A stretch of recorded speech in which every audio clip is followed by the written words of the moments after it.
Good evening once again. We're on to chapter 3 of Family Moomintroll. Chapters 1 and 2 are on the YouTube channel if you haven't watched them yet.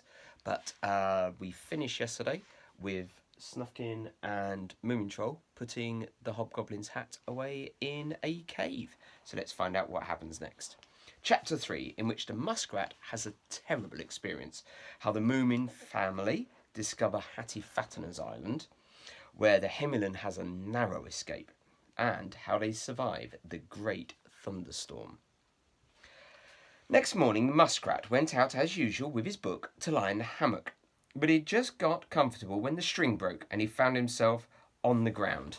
There he is, there's the muskrat in his hammock, fallen down. "Unpardonable!" exclaimed the muskrat, unwinding the rug from his legs. "Oh dear," said Moomin Papa, who was watering his tobacco parts. "I hope you didn't hurt yourself." "It isn't that," replied the muskrat gloomily, sucking his moustache. "The earth can crack and fire come down from heaven for all I care. That sort of thing doesn't disturb me, but I do not like to be put into a ridiculous situation. It isn't dignified for a philosopher." "But I'm the only one who saw it happen," protested Moomin Papa. "That's bad enough," replied the muskrat. "You will remember all that I have been exposed to in your house. Last year, for example, a comet fell on us. It was nothing. But as you perhaps remember, I sat on your wife's chocolate shape. It was the deepest insult to my dignity. And sometimes your guests put hairbrushes on my bed. A particularly stupid joke. Not to mention your son Moomintroll." I know, interrupted Moomin Papa miserably. "But there's no peace in this house, and sometimes string wears out with the years, you know." "It must not," said the muskrat. "If I had killed myself, of course, it wouldn't have mattered. But imagine if your young persons had seen me. Now, however, I intend to retire to a deserted spot and live a life of loneliness and peace, giving up everything I have made up my mind once and for all." Moomin Papa was impressed. "Oh," he said, "where will you go?" "To the cave," said the muskrat. "Nobody can interrupt my thoughts with stupid jokes there. You may bring me food twice a day, but not before 10 o'clock. "Good," said Moomin Papa, bowing. "And shall we bring you some furniture too?" "Yes, you can do that," said the muskrat more kindly, "but very simple things.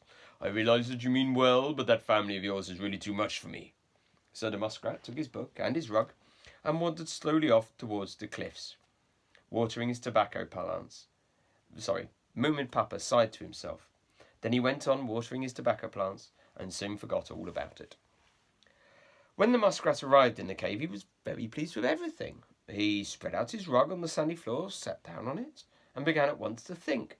He continued to do that for about 2 hours. All was quiet and peaceful, and through the crack in the roof the sun shone softly into his hiding place. Sometimes he moved slightly when the sun slid away from him. "Here I shall stay forever and ever," he thought. "How unnecessary it is to run about and chatter, to build a house and cook food and collect possessions." He looked contentedly around his new home, and then he caught sight of the Hobgoblin's hat, which Moomintroll and Snufkin had hidden in the darkest corner. "The waste paper basket," said the muskrat to himself. "Oh, so it's here. Well, it will always come in useful." He thought a little while longer, and then he decided to sleep for a bit. He rolled himself in the blanket and put his false teeth in the hat so that they would not get sandy. Then he slept peacefully and happily. There he is, sitting there reading his book in the cave with the Hobgoblin's hat behind him. But he's just put his false teeth in the Hobgoblin's hat. What's going to happen? They're going to turn into something different. Oh dear. I don't know whatever I like the idea of false teeth turning into something different. Could be quite scary. In Moomin House, they had pancakes for luncheon. Big yellow pancakes with raspberry jam. There was porridge from the day before as well, but as nobody wanted it, they decided to save it for the next morning. "Today I feel like doing something unusual," said Moomin Mama. "The fact that we have got rid of that awful hat is something that ought to be celebrated. And besides, one gets so tired of everlastingly sitting in the same place." "That's quite true, my dear," said Moomin Papa. "We'll go on an excursion somewhere, what?" "We've already been everywhere. There isn't anywhere new, said the Hemulin. But there must be, said Moomin Papa, and if there isn't, then we'll make somewhere. Stop eating now, children, we'll take the food with us. Can we eat what we already have in our mouths? Asked Sniff. Don't be silly, dear, said Moomin Mama. Collect everything you want to take with you quickly, because Father wants to start at once. But don't take anything unnecessary. We can write a note to the muskrat so that he knows we are here. Bless my tail, burst out Moomin Papa and put his hand to his forehead. I had completely forgotten. We should have taken food and furniture to him in the cave. In the cave? Screamed Moomintroll and Snufkin at the same time. Yes, the string of the hammock cave out, said Moomin Papa. And so the muskrat said that he couldn't think any more and that he would give up everything. You had put brushes in his bed and I don't know what, and so he went away to the cave.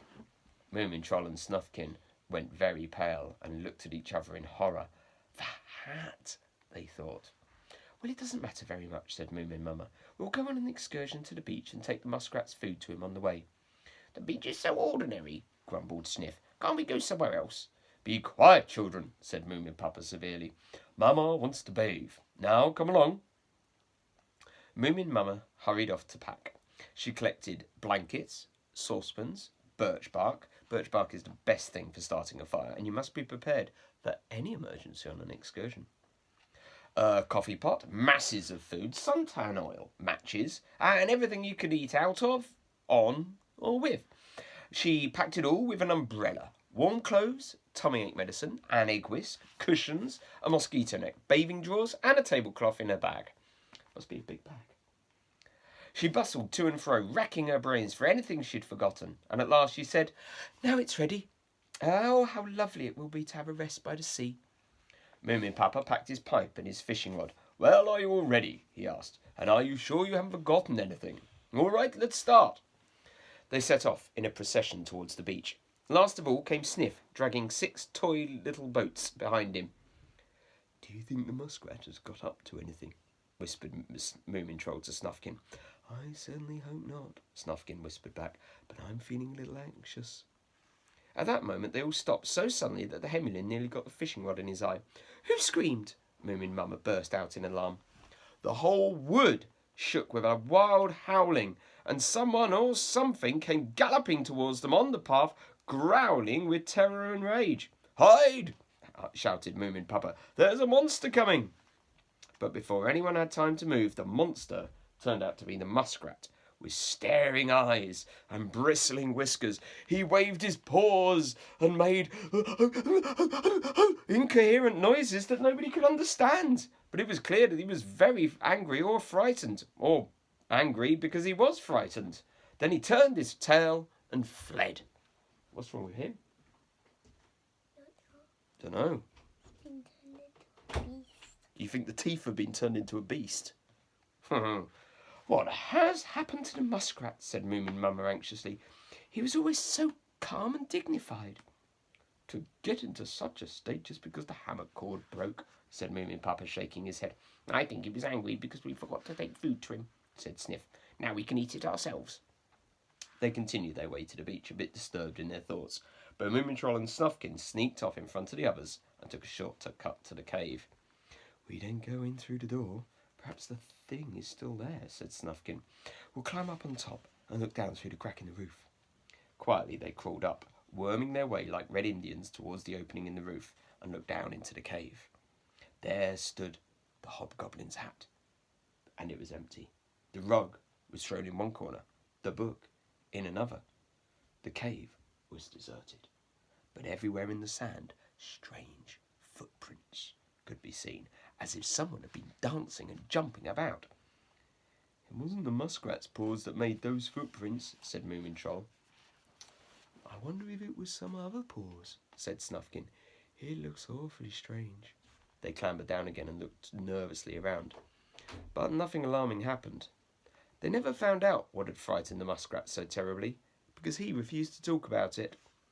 If you want to find out what the muskrat's false teeth were changed into, you can ask your mother. She's sure to know. But meanwhile, the others had arrived on the beach. They all stood in a bunch down by the water's edge, chattering and waving their arms. They've found a boat, cried Snufkin. Come on, let's run and see. It was true. A lovely big sailing boat, complete with oars and fishing tackle, and painted in white and mauve. "Whose is it?" panted Moomintroll when he had reached them. "Nobody's," said Moomin Papa triumphantly. "It has been washed up on our beach, so we have a right to keep it as a wreckage." "It must have a name," cried the Snork Maiden. "Wouldn't a peewit be rather sweet?" "Peewit yourself," said the Snork rudely. "I prefer the Sea Eagle." "No, it must be Latin," cried the Heminen. "Moominatus maritima." "I saw it first," squeaked Sniff. "I must choose a name for it. Wouldn't it be fun to call it Sniff? That's so short and sweet." "Just like you, I don't think," said Moomintroll jeeringly.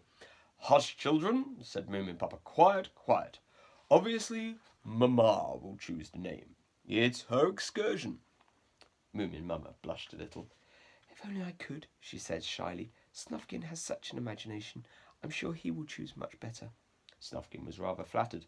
"Well, I don't know," he said, "but to tell you the truth, I rather thought from the beginning that Lurking Wolf would be rather nice." "In a way with you," said Moomintroll. "Mother shall choose."